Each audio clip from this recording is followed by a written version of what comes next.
You're embarrassing me, my daughter hissed into her phone. Didn't even say hello first. Dad, I need you to understand something. This wedding has a certain standard. Brad's family, they're sophisticated people. I can't have you showing up in that old truck wearing your Walmart suit. I looked down at the phone, 68 years old, and my own daughter was uninviting me to her wedding because I didn't look expensive enough. Before we continue, please subscribe to the channel and write in the comments what time it is where you are now. The call came on a Tuesday, 3 weeks before Jennifer's wedding. I was in my workshop, building a jewelry box for her. Walnut with maple inlay. The kind of piece that takes 2 months if you do it right. My hands smelled like wood oil. Dad, we need to talk about the wedding. My chest tightened. Your daughter calls and says we need to talk. You assume someone died. Cancer came back. Accident, not this. Brad's parents are hosting at their country club. Very formal. Black tie. His father knows the governor. There'll be press. Okay. The thing is, the aesthetic matters. The photos. Everything needs to be coordinated. I set down my chisel. Jennifer, what are you saying? Silence. Then, I think it might be better if we kept the ceremony intimate. Immediate family only. Brad's parents, his sister. We could do something with you separately. Just us. More meaningful. My daughter, 26 years old, the girl I'd raised alone after Martha died, who I'd put through college working double shifts at the plant, who'd lived in my house until 2 years ago. Immediate family only, I repeated. I'm your father. Brad's parents are paying for everything. They have expectations. What expectations? She exhaled, frustrated, like I was being difficult. Dad, Brad's family is wealthy. Real wealth. His father runs a private equity firm. Their friends are senators, CEOs. You show up in your pickup truck wearing a JCPenney suit. It's going to look... She didn't finish. It's going to look like what? Poor. She said it quiet. Ashamed, maybe. But she said it. It's going to look poor. And I've worked really hard to fit into this world. I can't have you undermining that. The workshop was cold. February. The space heater rattled in the corner. So I'm uninvited. Don't be dramatic. We'll do something nice. Just the two of us. Dinner somewhere you like. I'll wear my dress. You can walk me down the hallway at Olive Garden if you want. I heard Brad laughing in the background. Not cruel laughter. Comfortable laughter. The kind you do when your fiancé is handling an awkward situation and you're confident she'll smooth it over. I need to go, I said. Dad, please don't make this harder than... I hung up. Sat there in my workshop. The jewelry box half finished on my bench. Walnut and maple. Dovetail joints I'd cut by hand because machine joints don't have the same integrity. I'd started it the day she got engaged. My phone buzzed. Text from Jennifer. I knew you'd react like this. You always make everything about you. I didn't respond. That night I couldn't sleep. Lay in bed staring at the ceiling. The same ceiling I'd stared at the night Martha died. Different pain. Same feeling of something ending that you couldn't stop. Around 2 in the morning, I started counting. Not sheep, money. $43,000 for her college. State school, but she'd lived at home. I'd covered tuition, books, fees. Graduated debt-free while her friends had loans they'd be paying until they were 40. $8,500 for her first car. Used Honda.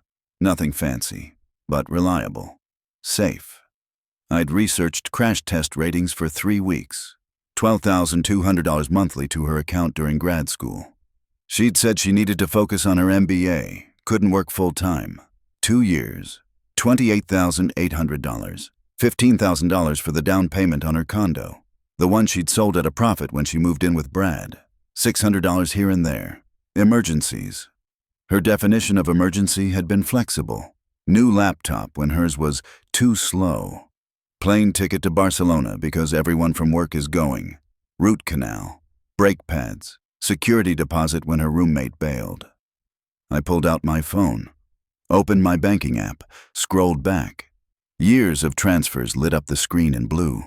$127,000, give or take. Not counting the uncountable things.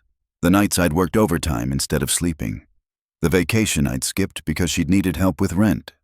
The truck I'd driven for 19 years because a new one felt wasteful when she'd had student loans.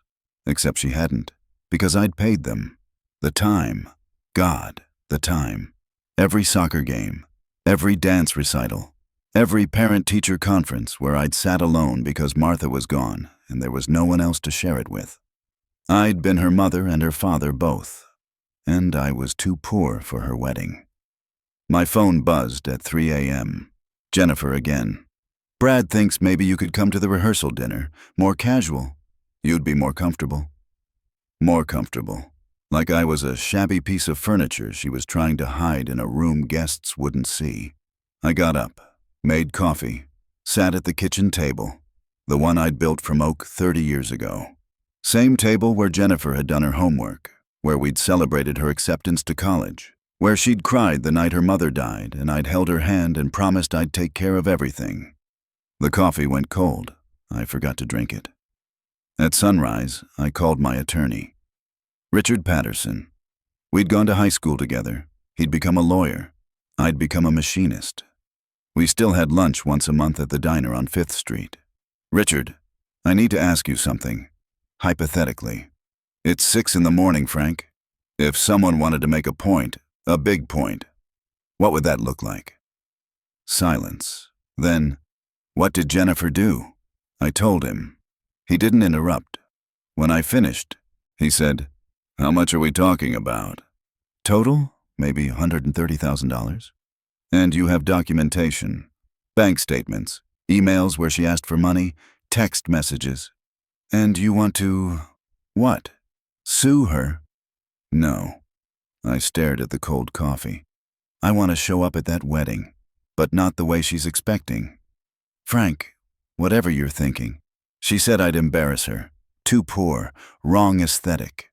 The word tasted like rust. I want her to understand exactly how wrong she is. Richard exhaled. What do you need from me? Information, and maybe some introductions. By Wednesday, I had a plan. By Friday, I'd made 3 calls that would have seemed impossible a week earlier.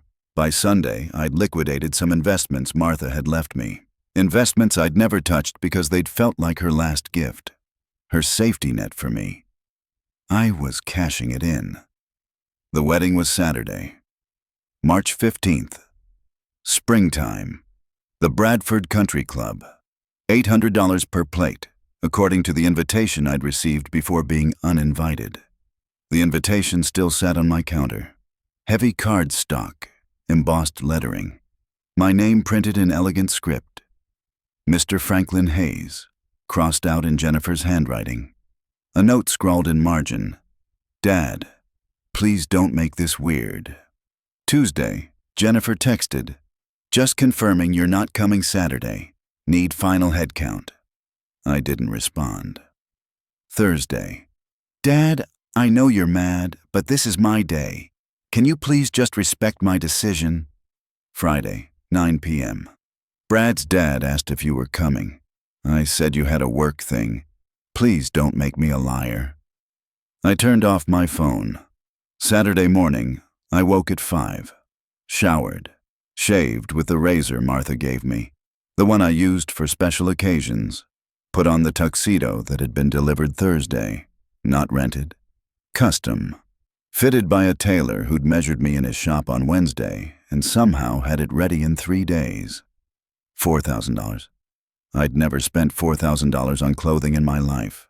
The shirt alone cost more than my first car.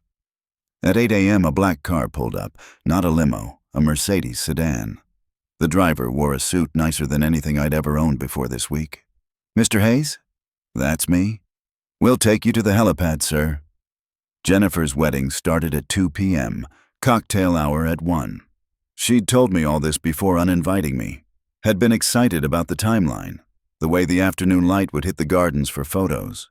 The helipad was 40 minutes away. Private airfield outside the city. The kind of place I didn't know existed until Richard made some calls. The helicopter was white, sleek. The pilot introduced himself as Marcus, former military. Calm voice, confident handshake. "First time?" he asked. "Yes. You'll love it. Weather's perfect today." At 12:30, we lifted off. I'd never been in a helicopter, never been in any aircraft smaller than a commercial airliner. The sensation of rising straight up into the air made my stomach drop. Then we were above the trees, above the city, above everything. Marcus spoke through the headset. "We'll approach from the east. Give them about 5 minutes warning. That work for you?" "Perfect." Below, the world looked clean, ordered. Roads like lines on a map, houses like Monopoly pieces. At 12:55, Marcus said, "Country club's ahead. You ready?" I nodded. He descended slowly, deliberately. The helicopter's sound would reach the club before we were visible. That was the point. I could see the gardens now. White chairs arranged in perfect rows, an arch covered in flowers, people in formal wear holding champagne glasses, faces turning upward, looking for the source of the noise. We came in low over the golf course. Marcus circled once, slow, making sure everyone saw. The helicopter had my initials on the side, FH in gold script, Richard's idea. "If you're making a statement, make it complete." We landed on the club's front lawn, not the parking lot. The lawn. The manicured grass that probably cost more to maintain than my mortgage. Marcus touched down gentle, barely felt it. "Want me to wait?" he asked. "No, I'll call when I need pickup." "Good luck, sir." The rotors slowed. I opened the door, stepped out onto the grass. Every person at that wedding was staring. I straightened my tuxedo, the custom one, the $4,000 one. Adjusted my cufflinks, white gold. Martha's parents' anniversary gift to me, saved for 30 years. Started walking toward the ceremony space. People parted. No one spoke. They just stared. I saw Jennifer near the arch, in her dress. White silk that probably cost more than a year of my mortgage. Her face was frozen, not angry yet, just shocked. Brad stood beside her. 6'2", Harvard MBA, private equity like his father. He'd been polite the 3 times I'd met him, distant, the way you're polite to service workers. His expression was different now, confused, recalculating something. I walked straight to Jennifer. "Hi, sweetheart." She couldn't speak. Her mouth opened. Nothing came out. Beautiful day for a wedding. I looked around. The gardens were impressive. Roses, hydrangeas, a fountain with copper fixtures. "Your mother would have loved this." "What are you? How did you—" "I'm your father." I kept my voice level, calm. "Did you really think I'd miss your wedding?" Brad found his voice first. "Mr. Hayes, we weren't expecting you." "I know. Jennifer uninvited me, said I was too poor. Wrong aesthetic." I smiled, not warm. Thought I'd embarrass her. A woman in a champagne-colored dress approached. Late 50s, diamonds at her throat. Brad's mother, I remembered. "Catherine, you must be Jennifer's father." Her voice was cool, controlled. "That's quite an entrance." "Thank you. First time in a helicopter. Recommended." "I wasn't complimenting you." "I know." Jennifer grabbed my arm. Her nails dug in through the tuxedo. "Dad, what are you doing?" "Attending your wedding. You invited me, remember? Before you uninvited me for not being rich enough." People were gathering now, the other guests. I recognized Brad's father from the engagement party. Tall, silver hair, the kind of tan that comes from Caribbean vacations. He extended his hand. "William Bradford, Brad's father." I shook it. His grip was firm, testing. "Franklin Hayes, Jennifer's father." Hell of an entrance. Seemed appropriate. Jennifer was concerned I'd arrive in my pickup truck. Thought this might be more suitable. His eyes narrowed, assessing. "That's a Sikorsky S-76. Cost about $13 million. I didn't buy it, just chartered it for the afternoon. Still not cheap." "No." I turned back to Jennifer. Her face had gone from white to red. anger replacing shock. But I figured if I'm too poor for your wedding, I should probably make an adjustment. You're making a scene, she hissed. Am I? I looked around. I'm just a father attending his daughter's wedding. Isn't that what fathers do? Brad stepped forward. His voice was low, controlled, corporate. Mr. Hayes, perhaps we could speak privately. Why? Nothing private about this. You were happy to have your fiancée uninvite me over the phone. Why should my arrival be any more discreet? Catherine's voice cut in. Sharp. This is inappropriate. Jennifer, did you not handle this? I told him not to come, Jennifer said. Her voice was shaking. Embarrassment, rage. He's doing this to punish me. Punish you? I looked at her, really looked at her. The girl I'd raised, who Martha and I had loved more than anything, who I'd sacrificed everything for. No, sweetheart. I'm here because I'm your father, because I walked your mother down this same aisle 28 years ago when we got married, because I held you when you were born, because I sat alone at your graduation because Martha was gone and there was no one to share it with, because I've spent 68 years learning that family means showing up, even when you're told you're not wanted. That's not fair. You told me I was too poor for your wedding. I didn't say it like that. You said I'd embarrass you, that Brad's family is real wealth, that I'd undermine your position in this world. I kept my voice level, each word precise. You offered to let me walk you down a hallway at Olive Garden. Someone gasped. One of the guests, an older woman in purple, Brad's face, had gone red. Jennifer, is that true? She didn't answer. William spoke. His voice was different now, colder. Catherine, perhaps we should give them a moment. This is our club, Catherine said. Our event. We're not going anywhere. Then neither am I said. I'm walking my daughter down the aisle, if she still wants to get married. Jennifer's eyes filled with tears.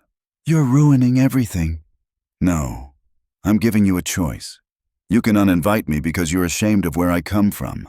Or you can remember that I'm the man who raised you, who paid for your entire life until 2 years ago, who loved you when you had no one else. I never asked you to do that. The words hit like a punch. I stared at her. You never asked me to be your father? I never asked you to hold it over me. I'm not holding anything over you. I'm telling you that you don't get to erase me because I'm not rich enough. You don't get to pretend you built this life alone. I did build it alone. You think your money made me successful? I got my MBA. I got my job. I met Brad. You just wrote checks. $127,000 in checks. Silence. Even the birds seemed to stop. What? Jennifer's voice was small. $127,000. That's what I counted the other night, when I couldn't sleep, after you uninvited me. I pulled out my phone, opened the Notes app where I'd listed it all. College tuition and fees, $43,000. Your first car, $8,500. Graduate school support, $28,800. Condo down payment, $15,000. Everything else, $31,700. That's not counting the uncountable parts, the time, the overtime shifts, the life I built around making sure you had opportunities your mother and I never had. Her face had lost all color. You just wrote checks, I repeated, as if that money appeared out of nowhere, as if I didn't work 50-hour weeks at the plant for 30 years to build the savings that paid for your education, as if your mother and I didn't sacrifice vacations and new cars and every luxury so you could graduate without debt. Brad was staring at Jennifer. His expression had changed, something calculating in his eyes. William cleared his throat. Jennifer, I think we need to have a conversation. Not now, she whispered. Yes, now. You told us your father was a machinist, that he couldn't afford to contribute to your education, that you'd worked your way through school independently. I did work. You worked part-time at the campus library, I said. 10 hours a week. You made about $4,000 a year. I covered everything else. Catherine's voice was ice. You lied to us. I didn't lie, Jennifer said. Her voice was desperate. I just didn't explain? You told us you came from nothing, that you were self-made. We respected that story. It's one reason Brad was attracted to you. Your supposed independence. I am independent. You were subsidized, William said. Heavily. There's a difference. I watched my daughter crumble. Watched her carefully constructed image fracture in real time. Part of me wanted to stop, to protect her, the way I'd protected her for 26 years, but I was too angry, too tired, too done. You want to know why I came here today? I looked at her. Not to ruin your wedding, not to embarrass you, to remind you who I am, what I gave, what you threw away when you decided I wasn't good enough. Dad, please. I'm not finished. My voice was harder now. You offered me Olive Garden, like I'm some embarrassing relative you humor once a year. You're my daughter, my only child. I've given you everything, and you gave me a pity dinner at a chain restaurant. Tears ran down her face, mascara streaking. I'm sorry. No, you're not. You're sorry you got caught. Sorry I showed up and made you look bad, but you're not sorry you said it. You believe it. You think I'm beneath you now, beneath this. I gestured at the country club, the flowers, the guests. You think you've transcended where you came from. That's not true. Then let me walk you down the aisle. She hesitated. That hesitation told me everything. You're still embarrassed, I said. Even now, even after this, you're doing the math, calculating whether it's more embarrassing to let me stay or make me leave. It's not like that. Then, what's it like? She didn't answer. I turned to Brad. Your fiancée uninvited her own father to your wedding because she thought he'd make her look poor. That tell you anything about who you're marrying? Mr. Hayes, I don't think... She lied to your parents about her education, about her background, about me. Built a whole identity on pretending she came from nothing. That tell you anything else? Dad, stop. Jennifer's voice broke. Why? You stopped treating me like your father. I'm just returning the favor. I looked at William, at Catherine, at the guests who'd gathered close enough to hear. I'm not a poor man, never was. My wife and I lived modestly, saved carefully, invested wisely. I own my house free and clear, have a pension, have savings, have the kind of financial security that comes from 40 years of consistent work and careful planning. I chose to spend that money on my daughter, to give her opportunities. I chose an old truck and a simple life so she could have better. That was my choice, my sacrifice. She doesn't get to treat it like it was nothing. I turned back to Jennifer. You wanted me gone. You got it.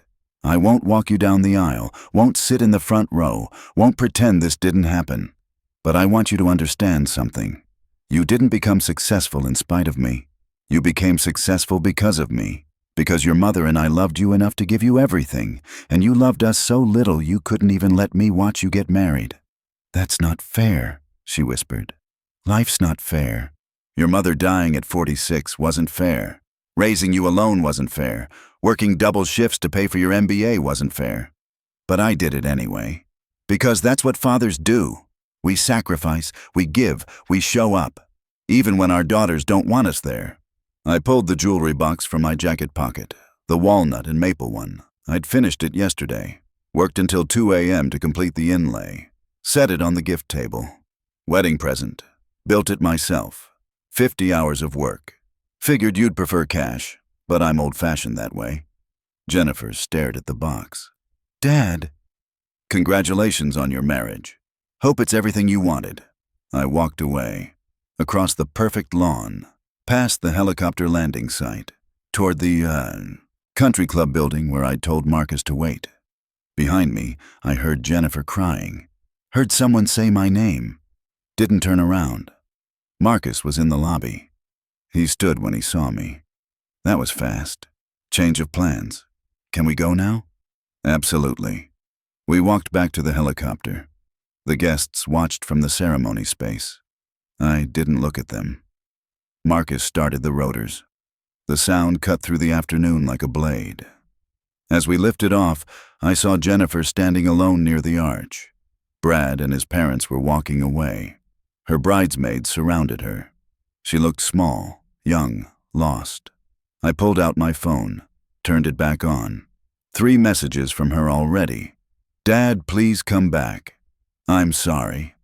Please don't leave like this. I typed 1 message back. You didn't want me there. Now you don't have to pretend. Turned the phone off again. Marcus flew us back to the city. Didn't ask questions.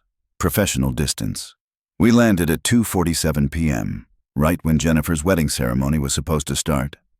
I wondered if it happened. If Brad still married her after learning she'd lied. If Catherine still welcomed her after the scene I'd caused. If any of those guests still saw her the way she'd wanted to be seen.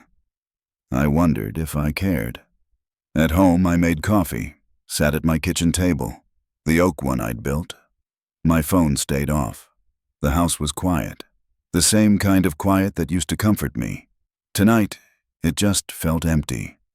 I'd made my point, shown her exactly how wrong she'd been, shown everyone. But I didn't feel victorious, just tired. At 9 p.m., I turned my phone back on. 43 messages, 26 calls, most from Jennifer, some from numbers I didn't recognize. 1 from Richard. Jesus Christ, Frank, you made the news. I opened the browser. Local news site had a headline. Helicopter arrival disrupts country club wedding. The article was brief. Mentioned the Bradford family, mentioned a surprise appearance by the bride's estranged father. Estranged. That was how they'd spun it. I read Jennifer's messages. They escalated from apology to anger to panic. Please answer. I need to talk to you. Brad's parents are furious. They're talking about canceling the wedding. Dad, you've ruined my life. I hate you. Please, I'm sorry. Dad, please. The final message came at 6:47 p.m. We postponed the wedding. Brad needs time to think. His mother says I'm not trustworthy. She called me a liar in front of everyone. This is all your fault. I stared at the message, read it 3 times. Then I typed back. I didn't lie about who you were. You did.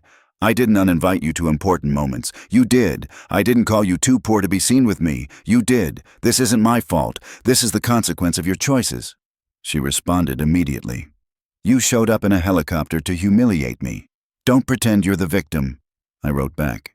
You told me I was too poor for your wedding. I proved you wrong. If that humiliated you, maybe examine why. 3 minutes passed. Then, I can't believe you're doing this. Mom would be ashamed of you. I felt that message in my chest. Physical pain. Typed slowly. Your mother spent our entire marriage sacrificing for you. Working 2 jobs when I was laid off. Skipping her own doctor appointments to afford yours. Fighting cancer treatment because she wanted to live long enough to see you graduate high school. She died exhausted and broke and happy because she loved you more than anything. Don't you dare use her to justify treating me like garbage. No response. I turned the phone off again. Sunday morning, Richard showed up at my door. You're not answering your phone. I know. Can I come in? I stepped aside. He sat at my kitchen table, looked around. Haven't been here in a while. 1.5 years. Christmas before last. Right. He cleared his throat. So, that was something. Yeah, you made your point. Did I? Half the city's talking about it. The other half's watching the video. Video? Someone recorded it, posted it online. It's gone viral. Father crashes daughter's wedding in helicopter. 3 million views. I closed my eyes. Christ. Most of the comments are supportive. People saying you had every right. That she deserved it. Great. Frank. Richard's voice was serious. What do you want to happen now? I didn't answer. Because you can keep going. Jennifer's life is complicated right now. Bradford family's questioning everything. Brad's having doubts. You could push more. Make sure she really learns the lesson. Or you could answer her calls. I looked at him. She's your daughter, he said. She screwed up. Badly. But she's 26. She's stupid. She's ambitious. She hurt you, but she's still your kid. She said I was too poor for her wedding. I know. She uninvited me like I was an embarrassing acquaintance. I know. She told Brad's family I paid for nothing, made herself sound self-made, erased me completely. Frank, I know. I'm not saying you're wrong. I'm asking what you want to happen next. I stared at my coffee. I want her to understand what she did. Does she? I don't know. So find out. He left 20 minutes later. I sat at my table until noon. Then I turned on my phone. Called Jennifer. She answered on the first ring. Dad? I'm here. Silence. Then crying. Hard, gasping sobs. I waited. When she could speak, she said, I'm so sorry. I'm so sorry. I don't know why I said those things. I don't know what I was thinking. I was trying so hard to fit in with Brad's family, and I lost myself. I lost what matters. I'm so sorry. Are you sorry you said it? Or sorry it didn't work? Both. She was still crying. I'm sorry I said it. I'm sorry I made you feel like you weren't good enough. You're the best father I could have had. You gave me everything. I know that. I've always known that. I just got caught up in trying to impress people who don't matter, and I hurt the one person who does. Do you still think I'm too poor for your wedding? No. God, no. I never really thought that. I was just scared. Brad's family is so different from us. They have so much money and they're so judgmental, and I thought if I could just make everything perfect, they'd accept me. I thought if I hid where I came from, I'd fit in better. And now? Now they think I'm a liar. Brad thinks I'm a liar. Everyone at that club thinks I'm a liar. And they're right. I was quiet. Dad, please say something. What do you want me to say? That you forgive me. That we can fix this. I don't know if we can. She made a sound. Small. Broken. Please don't say that. Jennifer, you didn't just hurt my feelings. You revealed something about who you've become. Someone who's ashamed of where she comes from. Someone who treats money like it's more important than family. Someone who lies to fit in. I know I did. But I can change. I can be better. Can you? Yes, I swear, I'll do anything. I didn't respond. Dad, please. You're all I have left. Mom's gone. Brad might be gone. His family hates me. I have no one. Please don't leave me too. And there it was. The thing I'd been waiting to feel. Not anger, not vindication. Just sadness. I'm not leaving you, I said finally. But I'm not the same father you had before. You changed something, broke something. I don't know if it can be fixed the way it was. I'll do anything, she repeated. Anything. Then start by being honest. With yourself, with Brad, with his family, with me. Stop trying to be someone you're not. Stop being ashamed of who raised you. I'm not ashamed anymore. That's easy to say now, after everything fell apart. I need to see it. How? I don't know yet. We were quiet for a long moment. Then she said, The wedding's off. For now. Maybe forever. Brad says he needs to think about whether he can trust me. His mother says I'm not the kind of person they want in their family. I'm sorry. Are you? I thought about it. Yes. I didn't want to ruin your wedding. I wanted you to want me there. I did want you there. I was just too stupid and scared to admit it. That's the first honest thing you've said in weeks. She laughed, bitter. Yeah. Jennifer, I love you. I've always loved you. I'll always be your father. But you hurt me more than anyone's hurt me since your mother died. That doesn't just go away because you're sorry. I know. We'll need time. How much time? I don't know. Another silence. Then, can I see you? In person? Not yet. When? When I'm ready. Dad! I need space. So do you. Figure out who you are without Brad's family, without trying to impress anyone. Then we'll talk. Okay. Her voice was small. I love you, Dad. I love you too. I hung up, sat at my table for a long time. 3 days later, the jewelry box arrived back in my mailbox, shipped to me. No note. Jennifer texted, I can't keep that. I don't deserve it. I texted back, It's yours anyway. When you're ready. She didn't respond. A week after the wedding that didn't happen, Brad called me. Mr. Hayes, this is Brad Whitmore. I know. I'm calling to apologize for my role in what happened, for not standing up to my parents when they suggested Jennifer minimize your presence, for not recognizing what you'd done for her. Okay. I'm also calling to let you know Jennifer and I are taking some time apart. We need to figure out if we can build something honest. That's probably smart. She talks about you constantly, how much you sacrificed, how wrong she was, how she doesn't know how to fix it. She can't fix it. She can only do better going forward. That's what I told her. We were quiet. Then Brad said, "My father looked into you after the wedding. He wanted to understand who you were. And you're worth about $1.8 million. House, investments, pension, savings. You're not rich by our standards, but you're not poor. You're comfortable, secure. I know what I'm worth." Jennifer had no idea. She thought you were living paycheck to paycheck. I wanted her to think that. Wanted her to build her life independently, not wait for an inheritance. Interesting strategy. Worked until it didn't. Brad laughed. Short. Yeah. Then, for what it's worth, I think what you did took guts. Showing up like that. Making your point.